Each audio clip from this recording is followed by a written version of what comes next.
What was the vibe between Louis and Sam? That's what I want to know. There was a bit of drama last year with Zara and Sam. Imagine the scenes. Would have been great for us though. Zara is sort of dates upwards. I'd say he's probably left the chat group. Not spoken to him since then. That's insane. They very much want Liam's memory to stay alive. Well, they were at Charlie XCX. I just think it was very brat behaviour. And I told James to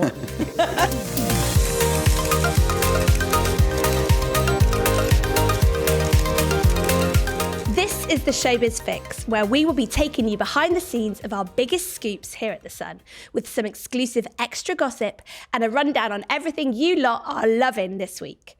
Today, we're going to be discussing Liam Payne, diving into the latest on Strictly Come Dancing, Olivia Atwood, and sharing the tea on Lily Allen.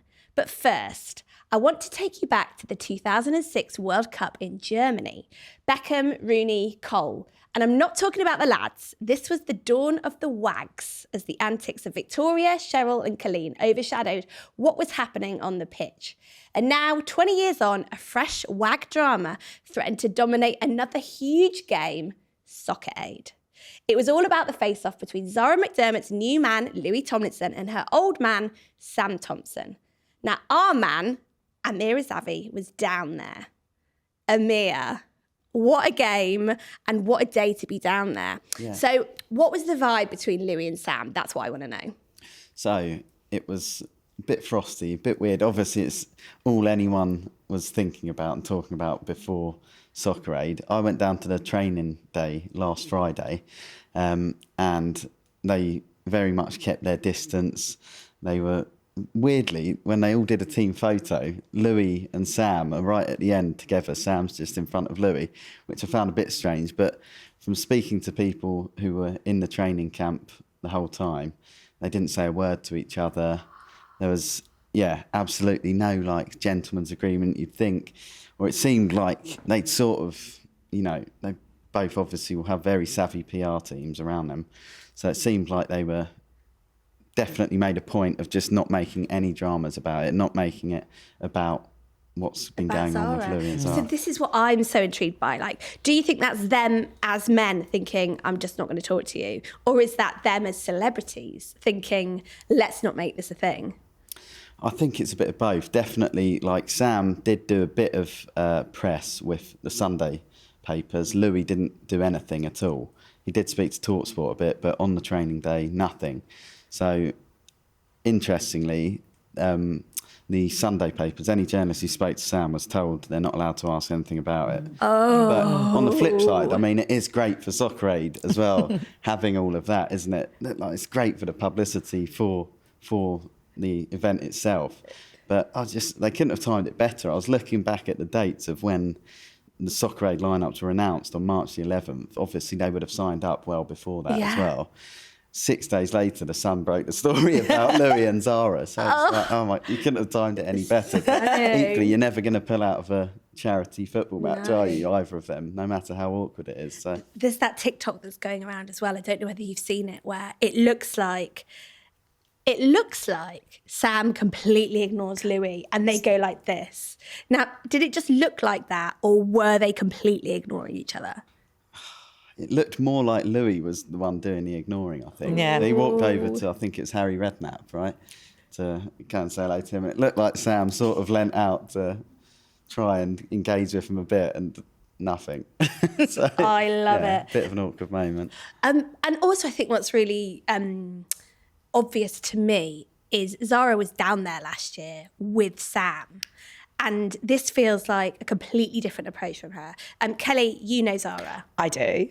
What do you think is going on? I just think, there was a bit of drama last year with Zara and Sam where I think they had a row at either at the training ground on the match day. There was definitely an argument. So I just wonder if she kept back. And maybe to be respectful for Sam too, because you don't really want to see your ex with your new One Direction multi-millionaire boyfriend. Do you want to be a bit rubbish for him, But she's just stayed back. But I think they have been keeping the relationship a bit more private. She was quite public with Sam, and although we've seen pictures of them together and seen them on holiday together, I just think she's definitely going to take a step back a bit with this relationship because Louis is incredibly private. Yeah. One source did actually say, the source who's involved in the training camp said that last year, Zara, she was down there with Sam and she was desperate to be there and do a bit of stuff with him at the training day. Oh, really? No such request was made this year. They wanted to steer well clear. She wasn't at the game on Sunday either.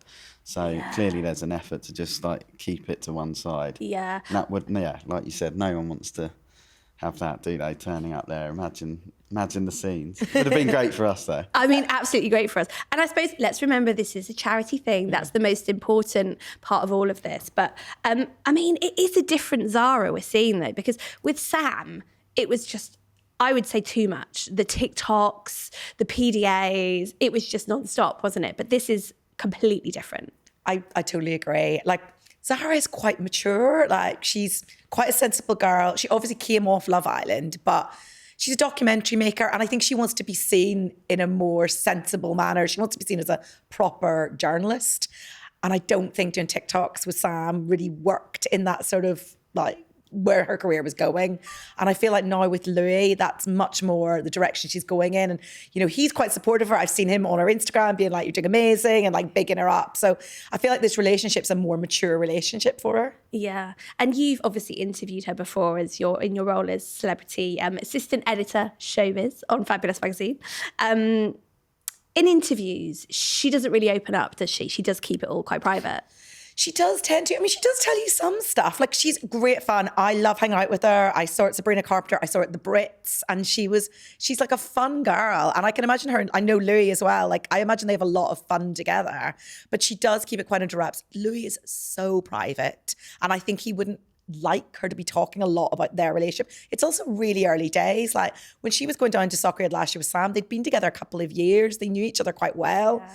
Where this is still the first few months of dating. So, like, you don't want to be like too keen and like put him off. Like, can I ask you a difficult question? Yes. The streets feel like Zara is sort of dates upwards. She tends to swap one celebrity for another celebrity. What would you say to that? I don't think that's fair. I mean, you like who you like. And I think, you know what, like Sam and Louis are very different. I mean, but although Louis wasn't a huge boy band, he's just like a northern lad that likes his music. And I know Zara really likes their music. They like holidays. Like I think they're just having a nice time together. I don't think it's a strategic thing. Oh, this is going to help my career so much. To be honest, I think anyone dating a One Directioner is sort of opening themselves up for a lot of abuse. I mean, if you've looked at her Instagram, there's lots of trolling because those fans are quite terrifying. Yeah. So I think you'd have to be pretty into it to go out with one of them. And I don't think it's for a career thing at all. Definitely, I don't think she's dating up. I like that. I mean, it sounds a bit like if you were making a strategic career decision, that's the wrong way to go because it kind of makes it all about Louis instead of you, right? Oh, completely. Do you know what? I'm sure I know she's had to hold back on some stuff because of the fact they've started dating and she doesn't want to talk about him and she doesn't want to be put in a position where they write, like journalists, right? Oh, she wouldn't answer a question about her new boyfriend, or she talks about him and then she looks like she's using her relationship to plug brands or whatever. She's definitely taken a conscious step back from her work. Yeah. Like to focus on her relationship. I mean, as you can tell, I remain obsessed by the whole thing because I'm like, Kelly, what do you think about this? Who else was down at Soccer Aid? I mean, it wasn't just these two. We must remember that. No. So as much as, they were the story beforehand. Yeah, you get great access to a load of like ex-pros who are taking part, celebs as well, so like it's great. I'm a huge football fan, so got to speak to like Harry Redknapp, who's great value. He's always good for a quote. Robbie Keane and Mo Farah. So, a proper legend. Yeah. We've actually got a juicy story in today's paper about Mo Farah, haven't we? Yeah. So tell us. We can reveal that he's in talks to be appearing on this year's series of Strictly Come Dancing. So very early stages at the moment, but I did actually speak to him last week, obviously, and I asked him, because he's obviously done I'm a Celebrity before. Yeah. So I wondered if he'd fancy any other reality shows. Yeah. I asked him about Strictly, and he did say he's got 2 left feet, so if he does sign up, he might not last very long. But then he got quite coy when I asked him if he'd he had an offer from them. Yeah. He just said no comment. And as he was walking off, he said, "Oh, you got me there, didn't you?" So, So watch we this space. But got on the little phone to our spies, and we hear it's a thing. yeah. I refuse to believe that Mo Farah's got 2 left feet, because that man runs very far, and one couldn't do that with 2 left feet, right? No, exactly. But sports people don't do amazingly well very often on Strictly. But I do think he's got that sort of personality where he's just a complete national treasure, isn't he? Everyone loves him. I think Squeaky he'll be good at clean Strictly. image. Yeah. Yeah. Well, And I he's think- got the fitness as well. That always helps. Yeah. And I think sometimes, like, Paul Merson, people, he wasn't great at the start, but a lot of people liked him so Tony much. That Adams, can get you same through a bit, thing. can't it? Darren Gough, I think he won Strictly. He did. Yeah, but you could just tell he had something in the locker, couldn't you? Do you know what I think's really good about Mo, though? And I'm guessing where Strictly are coming at from this. He is clean cut, beloved, Olympian. And right now, after 2, let's face it, pretty toxic series of that show, they need that. So, I mean, obviously we had all of that with Giovanni and Graziano and Aliash back in 2023, and then 2024, same again with Wyn Evans. You know, we've heard from him and he's tried to clear all that up, but then Jamie Borthwick, and this show feels like it's BBC's real sort of, stake in the grass in terms of their image, and Mo could be what they need, right? What do you think? Yeah, and I don't know what your thoughts are like, but if they have another series where they have another scandal, then it could be quite disastrous for them. Like, they've sort of got away with it to an extent, haven't they? Obviously, I think it might have, damaged the reputation of the show a bit, but it still feels like it's one of the most popular shows on telly. But they need to bring it back to that family-friendly image that it was a few years ago, and someone like Mo would be ideal for it. Yeah, definitely. You actually spoke to Katja Jones recently for Fabulous, didn't you? Yeah, I did. What's the vibe on Strictly right now? I know she probably didn't really want to talk about all the scandals, but how is the sort of mood? Well, she's coming back for her 10th series and she loves it. And she sort of says it's a really supportive vibe. I mean, her and Jeanette are best friends. They only met through doing the show. And she was really excited about this series and who she was going to be partnered with. She's actually doing, I think it's Dancing with the Stars Belgium at the minute. She's judging on it. So I think for her, she was very diplomatic about what she said. I mean, she actually supported Wyn and said that, she liked being partnered with him. She sort of backed him, which I know he's talked about with Clemmy in the Sun interview, how much it meant that she came forward and spoke out for him. We'll see. Certainly there's some names out there already. I think one of the ones that Hannah Hope ran in the Sun on Sunday was Georgia Tafola. Yeah. So that will be really fun, I think. And so Stacey Solomon too, I think. I'm obsessed with Stacey Solomon being rumoured. I think she'd be amazing. I don't know if she'll be a good dancer. I can't see it, but I think people will love her. And she is like such a massive following. I imagine she'd do really well, but I'm not sure she's a dancer. Yeah. Do you know what though, Amir? You told me something in the office the other day, and I thought this was very interesting. So Gorka, he obviously has been on Strictly forever. He was in the Three Musketeers with Giovanni and Aliash. They were best, thick as thieves back in the day. But Gorka told you something interesting, didn't he? Yeah, so when I spoke to him last week, I asked him if he's had a catch-up with Giovanni, if he's still in contact with him. Because last summer, after Giovanni quit the show, he'd said, "Oh yeah, we're still in touch, blah, blah, blah. He's doing well." So yeah, I just asked him if he's spoken to him since. He said no, he's not spoken to him since then. He said he thinks he's well. Go on, sorry. He's not spoken to him for a No, year. yeah, since But last summer. And they were besties. That's insane. Which he did say, "Oh, he's so busy, I'm so busy." But still, you'd think a friendly text or two.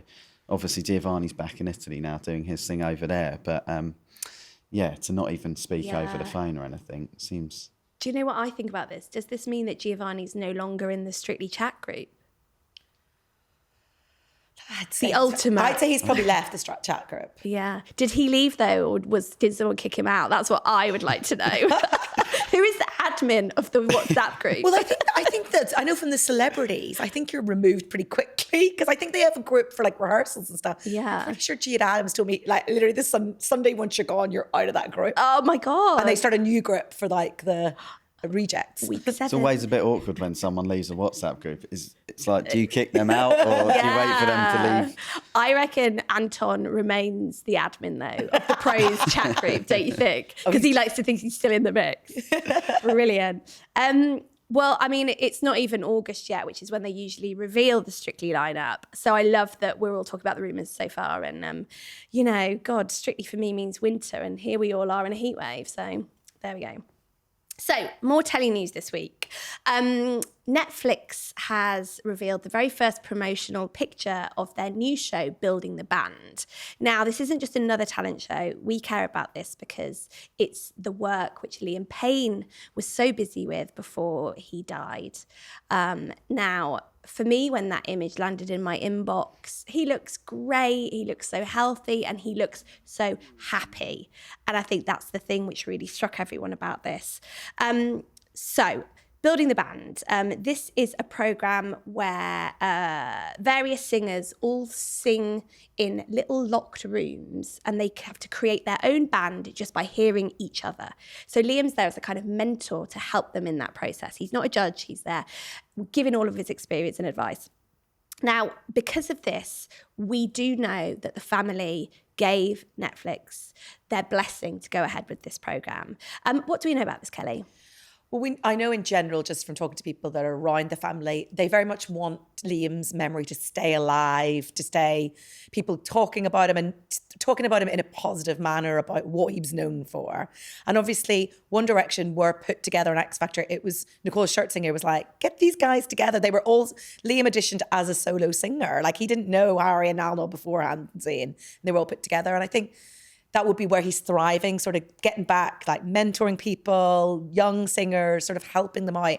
And I think that's what, I think it's to sort of change the narrative of his death. There was obviously a lot of sort of scandal around it. And I think the family want to be like, look, this is what actually he was really good at. He was a singer. He loved the X Factor so much and always sort of remained devoted to the fact he came off the X Factor. And I think it's about that. I know the family in general want to see him in a positive light. And I think that's what we'll get from that.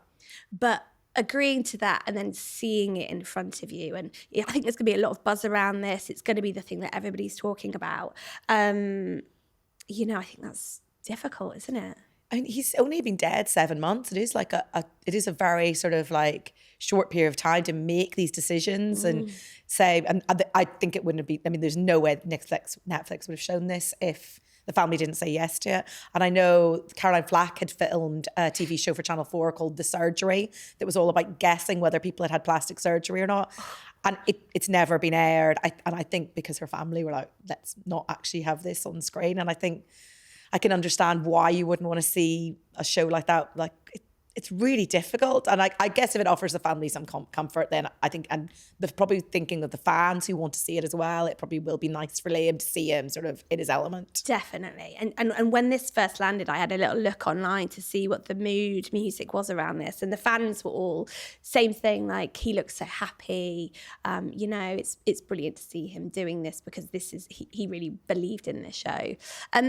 Amir, you had first-hand sort of experience with the fans and their love for Liam, didn't you? Yeah. So when he died, I went out to Argentina to cover his death. And that's, I think, the thing that struck me most when I got there was like, you can't grasp how big they are in One Direction, even like years after they split up, to when something like that happens. So outside the hotel where he died, they'd set up like a shrine, all his fans, and then they'd sit there day and night playing music, lighting candles, playing a load of old One Direction songs in tears. And you're like, this is crazy. This has happened in Argentina. It shows like their global fan base, how much Liam was loved by all his fans. They were almost like the last boy band that had that, weren't they? Like we as older gals were there for the birth of One Direction. Yeah. You were just a twinkle in your dad's eye. Please tell me you were born. Yeah, just about. But I agree. It's like when do you ever see that? Maybe at football games, but that kind of passion just doesn't exist anymore. Well, even at Soccer Aid, I actually saw people online complaining whenever Louis had the ball because the cheers from the stadium were so loud. They're like, it's too loud. Like, stop giving him the ball. And you're like, that's because those One Direction fans are still just like fanatical, like terrifyingly so. Definitely. But being out there, Amir, I mean, gosh, in our jobs, we have to go and do these tough things and seeing that raw pain. But I remember you telling me about one moment particularly that struck you when you bumped into Liam's dad. Yeah, so obviously, like, when you go out on jobs like this, you just got to report it as sensitively as possible and just be as mindful of, you know, the people who are affected by what's happened, but you still do have a job to do as well, and you want to make sure you get all the facts right. You don't want to write anything inaccurate or something that could upset most of all his family. So there was one day, I think it must have been maybe 2 days after Liam died, I went to the courthouse, the prosecutor's office, where they were based, the people who were investigating Liam's death. It's about a 40-minute drive from the hotel. And I went in there to try and find the prosecutor, going in various rooms in the building. And then went into one room, and Jeff was just stood there. Initially, he wasn't facing the door, so had no idea who it was. Stood there for a minute waiting to speak to like a sort of the court official clerk. Yeah. And then he turned around and, you know, just, you're like, oh.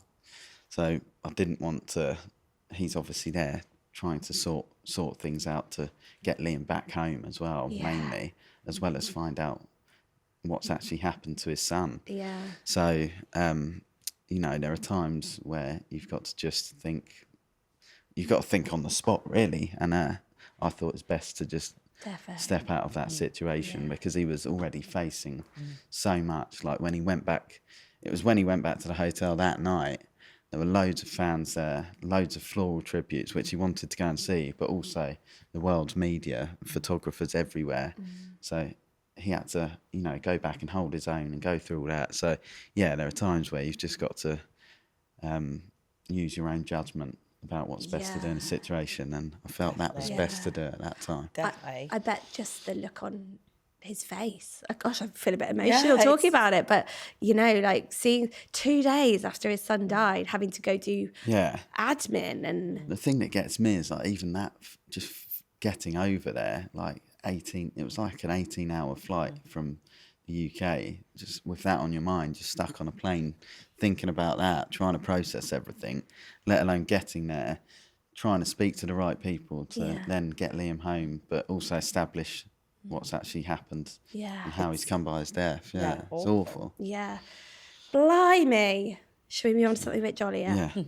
Well done, Amir, though. Gosh, out there on all these tough things. I want to talk about Olivia Atwood, or as I'm calling her, the far more jolly Holly Willoughby. So this is all because she has landed a job on the This Morning sofa. So she's going to be one of their summer covers. And as we know from this is like their little route to the main team. So Rochelle Humes, for example, started off this way. I think Alison even started off this way back in the day to get yourself a job on the main sofa. And I think everyone feels like this has been a long time coming for Olivia. I love her. So I've interviewed her loads, you have Kelly, and it feels like she is a rare breed of celebrity that understands that she can have a personality and be interesting and fun and still do her job. 100%. Yeah. I think she's brilliant. Like, I've always thought she's brilliant. I interviewed her before going into the villa on Love Island, and she's exactly the same, apart from she has better hair now and a younger face. Look, she's very open. She's had a lot of work done, and she loves it. Yeah, but she's so much fun, and we've got her in Fabulous magazine this weekend. She is our cover star, and she is living it up. But yeah, what I loved about the interview is that she was sort of saying herself that she gets herself in a lot of trouble because she just says whatever she thinks. And she's like, but it's so boring. She goes, I could really taper myself. And she goes, I have people on my podcast that message me after going, oh, I said X, Y, and Z. Oh, I'm really worried. And she's like, hon, you were boring. It's fine. Don't worry. And I love it because we're like this when we interview people, but she loves the scandal. I remember seeing at the NTA, she's like, what can I find out for you? What do you want to know? I feel like she could be a great showbiz journalist because she loves the goss. I agree. And she's also got that thing where she knows that she needs to give a bit of herself to get a bit back. Like if you watch her documentary series, Price of Perfection, Getting Filthy Rich, you know, she actually signed up to OnlyFans to see what it was like. And, you know, she got up on a pole and did pole dancing and stuff. And I just think she's such a good gal and deserves all of this success. Oh, completely. I mean, ITV have had their eye on her from the very start. I remember talking to Paul Mortimer, who's really senior at ITV, and he is like, she is the next big ITV star. Yeah. And that was maybe like 5 or 6 years ago. And they've sort of, you know, she was on Toye. They sort of brought her like slowly. They've given her those documentaries. This morning is the big one. I watched an interview with Paul, I think it was at Edinburgh Festival, where he described her as the new Cilla Black. And then he actually texted her after and said, I mean that as a compliment. And she was like, I take it as a compliment. That would be amazing. God, if someone described me as the new Cilla Black, I'd be like, write that everywhere you can. Twitter bio, Insta bio. That is for me. Didn't she also say, you were laughing the other day with me about how she is loving the way that Kylie Jenner is finally admitting that she's had a boob job? Yes, we actually have it in the chat this weekend. So she was talking about her own boob job and how she's had her boobs done. And she's like, because a couple of weeks ago on TikTok, somebody asked Kylie what she'd had done, and she was really detailed and go to your surgeon, ask for this is the size. 450cc. Exactly. And Olivia's like, she's like, I love the Kardashians. I commend the honesty. But where was this years ago? She's always sort of denied it. We were talking about Kris Jenner's glow up and saying, why doesn't she say the surgeon? Why doesn't she decide what she's got done? Same with Kylie and her lips. Because she's like, there's sort of a mood at the minute for open transparency about your surgery. And Olivia's always been that way, but she's a bit like, I'd like a bit more like those Kardashian bodies are not being made in the gym. Those bums are not coming from squats. And she would like a bit more of that. I'd like a bit more of that. We'd all like a bit more. We all want to know what you've had done. Yeah. How do I get that bum? Love it. Amir, I need to talk to you. It's festival season. Now, you are one of our scouts that goes out and about at festivals and finds out all the gossip. Glastonbury last year was a big one, wasn't it? Yeah. Go on.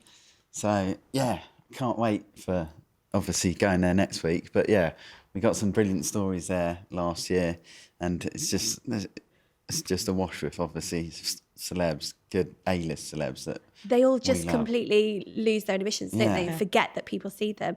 Classic one this weekend. Don't know whether you saw James Norton. So I know him from Happy Valley, but he's probably been in all sorts of films and things as well.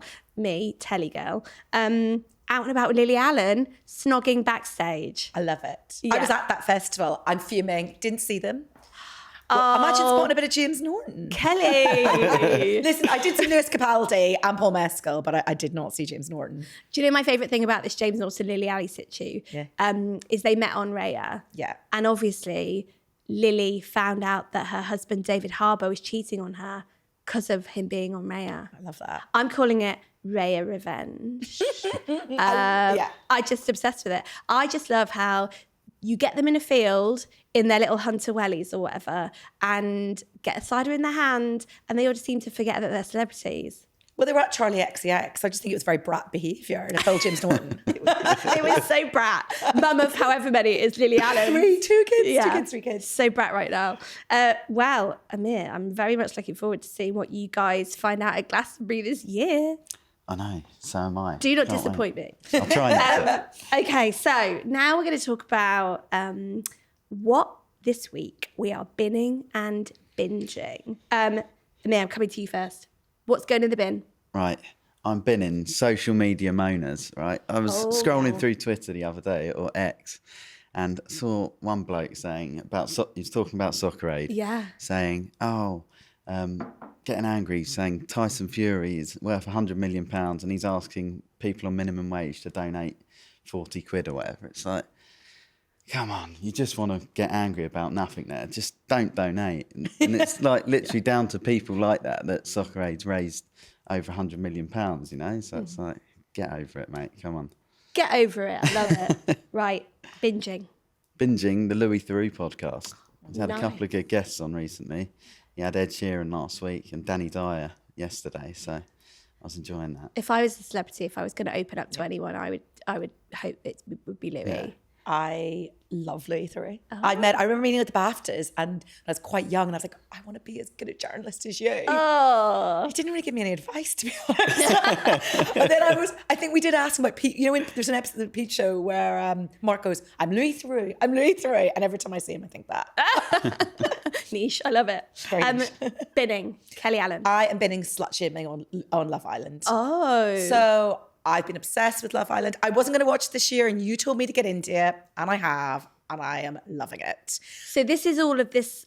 She's had a threesome. That's not okay. He slept with a whole football team. Exactly. Okay. Helena talked about having a threesome and he was a bit like, oh, is she a good time girl? Is that someone I want to settle down and marry?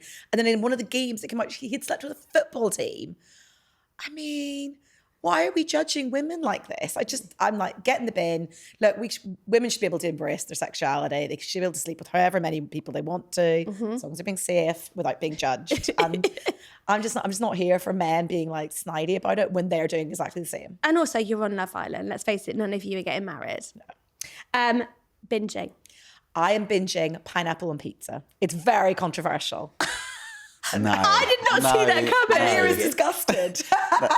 37% of people are embarrassed to order pineapple and pizza, but I'm like, look, I'm here for it. Pizza Express are bringing Hawaiian dough balls, which, I mean, bread, pineapple. Yeah. I'm already getting the pizza, so I'm thrilled. Me and my friends at school used to go to Pizza Express and order just a Ferrero Rocher tower of dough balls, a big bowl of garlic butter and a bottle of wine. And in our local Pizza Express, they would be like, but it's the best bit, right?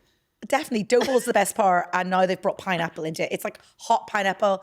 I haven't tried them yet. They've just come out. I'm here for it. Pineapple and mushrooms are two things that should never be seen on a pizza. Oh, I like No a way. mushroom on a No, pizza no. too. Maybe we need to do a completely separate food show. Right, I'm binning this week. Lazy producers bringing back old characters to soaps. Oh, I love So this. what's triggered me is obviously EastEnders have got a brand new exec producer. What is it saying when your first big trick is wheeling out an old character from the past? So yes, Zoe Slater, iconic. But my point is EastEnders has had a whole year of bringing back old people. To me, it's like, you don't know how to make this show relevant in its current form. You know, where is something fresh and exciting? Is this your big, I'm here and I'm in charge, bringing back someone from the past? I think it's lazy. I think they should do better, especially when EastEnders has had a really exciting time with the Six and, you know, burning down the Vic and stuff. Like, it just feels a bit lazy. I know, I'm here for it. Takes away the excitement of actually bringing someone back anyway, doesn't it? If you've been doing it all Exactly. Especially because The Sun revealed it was happening a couple of weeks ago. Hasn't even been able to keep it a secret. So. Anyway, I am binging Kim Woodburn content. So obviously really sad news this week that she's died after a short illness. But that woman was a stone cold icon. And I just love that everyone now is sharing all of these iconic moments from her, particularly, sorry to be so on brand here, but back in the day, Bizarre had her cover a red carpet for us. And the clips from this red carpet are just absolutely hilarious. She's saying to I think it's someone from Liberty X, that there's more meat on a fork. She's just the opposite of today's woke, safe world. Like, she's trying to drag Philip Schofield on camera. It was just absolutely stunning. Peter Andre was a good moment as well. So binging. I can send you my history and you can just binge it through it like a playlist. Love it.